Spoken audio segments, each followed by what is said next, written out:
Bilang, obral saya agak kurang setuju ya.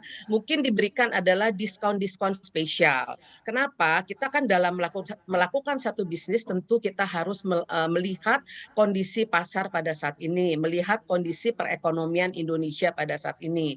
Nah, oleh karena itu tentu para, franchisor yang menjual bisnisnya tentu mereka menyesuaikan agar bisnis tersebut mampu dibeli oleh, pelaku usaha yang hendak menjalankan, bisnis waralaba. Jadi memang, sejak awal tahun ini banyak bisnis waralaba yang diberikan dengan harga-harga spesial, harga-harga paket ya. Tapi bukan berarti dengan, banting harga yang habis-habisan karena, si franchisor tersebut juga tentu kan mereka punya cost tersendiri begitu.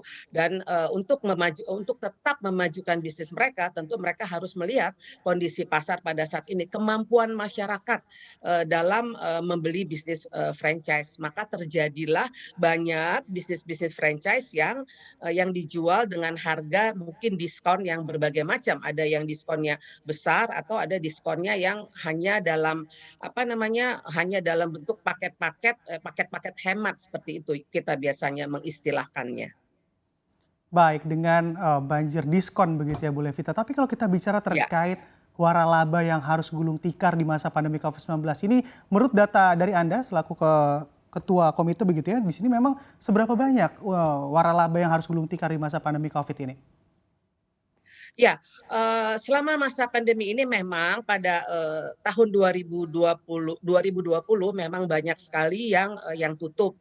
Tapi kita bisa melihat bahwa mulai di 2020 itu mulai bergeliat kembali dan kita lihat, bisnis waralaba mulai, dibuka kembali. Jadi kalau ditanyakan berapa banyak, masih lebih banyak yang survive daripada yang, gulung tikar, seperti itu. Tentu caranya survive itu ada bermacam-macam ya, salah satunya adalah dengan mengurangi gerai-gerai yang ada.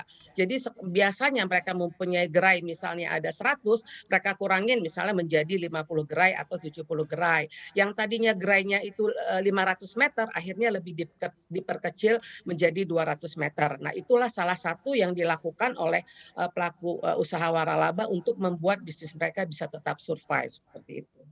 Baik, Bu Levita, bicara terkait, waralaba yang harus gulung tikar begitu ya, dan juga tadi Anda sebutkan juga terkait waralaba yang bisa survive ataupun tidak. Sebenarnya tantangan utama mereka di, apa begitu Bu? Apakah memang bisa dilihat dari segi operasionalnya membengkak di masa pandemi, atau hal apa kira-kira yang menjadi tantangan mereka di masa pandemi ini?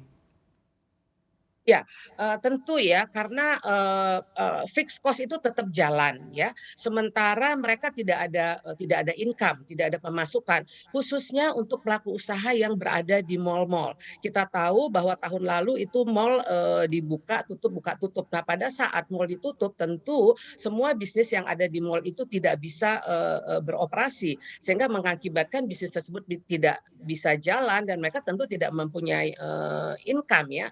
Sementara mereka harus tetap membayar, untuk tenaga kerja mereka, sekalipun mungkin bayarnya tidak full, tapi tetap ada kos yang harus, dikeluarkan. Nah, itu yang pertama.